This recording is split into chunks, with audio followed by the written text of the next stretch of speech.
For 17 days, authorities insisted they were closing in. They said every resource was deployed. They said no possibility had been ignored. But behind the scenes, something far more troubling was unfolding. Something the public had not been told. On February 16th, a message surfaced that shifted the entire investigation.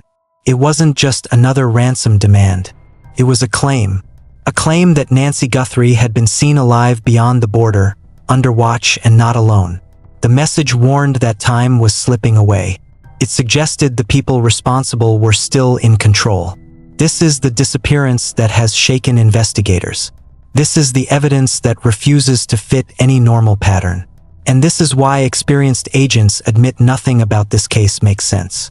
Before you hear what investigators discovered next, you need to see how one hidden detail turned a missing person case into something far darker than anyone expected before it surfaced publicly today without warning to anyone watching closely at all. Right now, here today, again, now end. Nancy Ellen Guthrie lived a life defined by routine. She woke up early. She attended church faithfully. She spoke to her children often. She rarely left her home without telling someone where she was going. At 84 years old, her world had grown smaller, but it was predictable. That predictability is what made her disappearance so alarming. She lived in the Catalina foothills, a quiet community on the northern edge of Tucson, Arizona. Her home sat in a neighborhood known for its privacy. Neighbors kept to themselves. Streets were dark at night. It was not the kind of place where violent crime was expected. It was the kind of place where people believed they were safe. Nancy had lived in that same house for more than half a century. She knew every wall, every doorway, every sound it made at night. She had raised her children there. She had grieved her husband there. She had grown old there. And investigators would later say that familiarity is what makes the evidence inside that house so difficult to explain. Her husband, Charles Guthrie, had died suddenly decades earlier. His death forced Nancy into a role she never expected. She became both parents. She raised 3 children on her own. Friends described her as resilient, strong, protective. She worked at the University of Arizona, where she built a reputation as someone dependable and respected. Her daughter, Savannah Guthrie, would go on to become one of the most recognizable faces in American television as a host on the Today Show. But Nancy never sought attention for herself. She preferred a quieter life. She stayed close to family. She stayed close to home. By early 2026, Nancy's health had become fragile. She had a pacemaker. She relied on medication. Walking long distances was difficult. Investigators would later emphasize one point repeatedly. Nancy could not have left that house willingly in the middle of the night. Physically, it would have been nearly impossible. The last confirmed sighting of Nancy happened on January 31, 2026. She spent the evening with family. It was an ordinary night. They talked. They laughed. Nothing about her behavior suggested fear. Nothing suggested it would be the last time they would see her. At approximately 9:45 p.m., she was driven home. Family members watched her walk inside. The door closed behind her. The house went dark. For several hours, nothing appeared unusual. Then, sometime after midnight, something changed. At 1:47 a.m., Nancy's doorbell camera stopped transmitting normally. The interruption was brief, but it was enough to draw attention later. Digital systems rarely fail without reason. Investigators would later determine that someone had approached the property during that exact window. Moments later, another anomaly appeared. Nancy's pacemaker, which synchronized with her personal devices, stopped sending updates. The connection simply ended. To investigators, that moment would become critical, because it suggested the exact point when Nancy lost control of her own movements. Hours passed. Morning came. Nancy did not answer messages. She did not attend church. She did not respond to calls. Family members became concerned. When relatives arrived at her home later that morning, they immediately knew something was wrong. The front door was not secure. Personal belongings were still inside. Her car was still in the driveway. Nancy was gone. Authorities were called. What they found confirmed their fears. There were signs of disturbance. Signs that something had happened quickly. Signs that Nancy had not left on her own. Investigators began treating the home as an active crime scene. Evidence technicians searched every surface. They documented every detail, because in cases like this, small details often become the most important ones. As news of her disappearance spread, law enforcement agencies began coordinating their efforts. The investigation expanded beyond the neighborhood, beyond the city, beyond the state, because whoever had taken Nancy had done something investigators rarely see. They had taken someone who could not easily resist, someone who could not easily escape, someone who depended on routine to survive, and they had done it without leaving clear answers behind. In the days that followed, investigators would uncover images that would change everything. Images that confirmed Nancy had not been alone that night. Images that proved someone had been watching, waiting, preparing. But at that moment, all investigators knew for certain was this: Nancy Guthrie had vanished, and the person responsible had planned it. Investigators did not release everything they knew right away. In cases involving abduction, information can be more valuable when it is controlled. Every detail has the potential to expose what the suspect knows. Every public statement has the potential to influence what the suspect does next. So for days, the most critical evidence remained hidden from the public. Behind the scenes, digital forensic teams were working to recover data from Nancy's doorbell camera. The device had been interfered with, but modern surveillance systems often preserve fragments even after tampering. Those fragments can reveal timing, movement, presence. What they recovered confirmed their worst fears. Someone had been standing outside Nancy's home in the early morning hours. Someone who did not belong there. The figure appeared covered, face concealed, body language controlled. Investigators noted the individual did not behave like someone acting on impulse. There was no hesitation, no visible panique. Every movement appeared deliberate. This was someone who had done this before, or someone who had prepared carefully. When the images were eventually released by the Federal Bureau of Investigation, they triggered immediate national attention. The person in the footage wore gloves, a mask, a backpack, their identity hidden behind layers designed to prevent recognition. But concealment itself revealed something important. It revealed intent. This was not an accident. This was not random. This was planned. Investigators began reconstructing the suspect's timeline. They analyzed posture, estimated height, evaluated how the person interacted with the camera. Even small gestures can reveal confidence, experience, familiarity with surveillance. The individual approached the door directly, not like someone unsure of the location, like someone who already knew exactly where to go. At the same time, investigators were examining activity inside the home. They found evidence suggesting Nancy had encountered the intruder near the entrance. The signs indicated speed, suddenness, a moment where control shifted from victim to offender. There were no indications Nancy had left voluntarily. That conclusion would become central to the investigation. The case was officially classified as an abduction. Leadership from the Pima County Sheriff's Department coordinated closely with federal authorities. Resources expanded rapidly. Search teams canvassed surrounding terrain. Officers went door to door. Surveillance footage from nearby streets was collected and reviewed. Every possible escape route was examined, because time matters in cases like this. Every hour reduces the probability of recovery. Public appeals followed, press conferences, statements. Requests for information. Nancy's daughter, Savannah, made an emotional plea. Her voice steady, but strained. She asked for her mother's safe return. She spoke directly to whoever was responsible. She asked them to choose compassion. She asked them to stop. Her appeal reached millions, but it did not bring Nancy home. As the investigation continued, new complications emerged. Messages began appearing. Communications claiming knowledge. Communications demanding payment. Ransom notes. Each one forced investigators to make difficult decisions. Some messages contained details that raised concern. Details not widely known. Details that suggested proximity to the crime.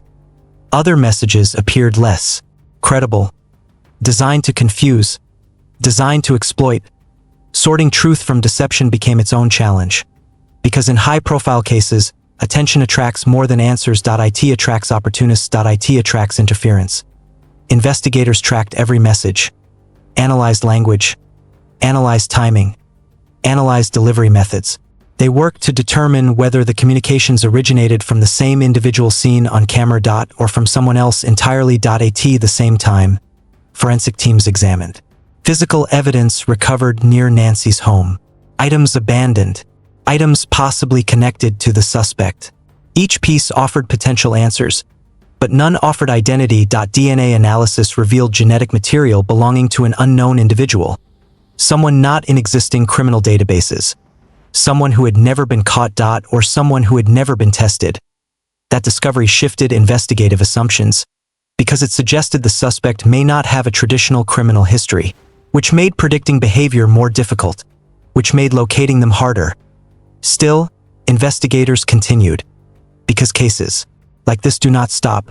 They evolve, they expand, they reveal themselves slowly. What remained constant was the central question: where was Nancy? Evidence confirmed she had been taken. Evidence confirmed someone had been there. Evidence confirmed planning. But evidence could not yet answer motive, and motive often determines outcome. As days passed, uncertainty grew, search efforts intensified, tips poured in. Thousands of possibilities, thousands of unknowns. Each one examined, each one considered. Because somewhere beyond the camera's view, beyond the silent doorway, beyond the interrupted signal, Nancy Guthrie's story had continued. Investigators just did not know where it had gone. By the second week, the investigation had reached a point where every possibility felt both real and impossible at the same time. Detectives were no longer asking whether Nancy had been taken. They were asking where she had been taken and why. The difference between those two questions is what defines cases that are solved and cases that remain open for decades.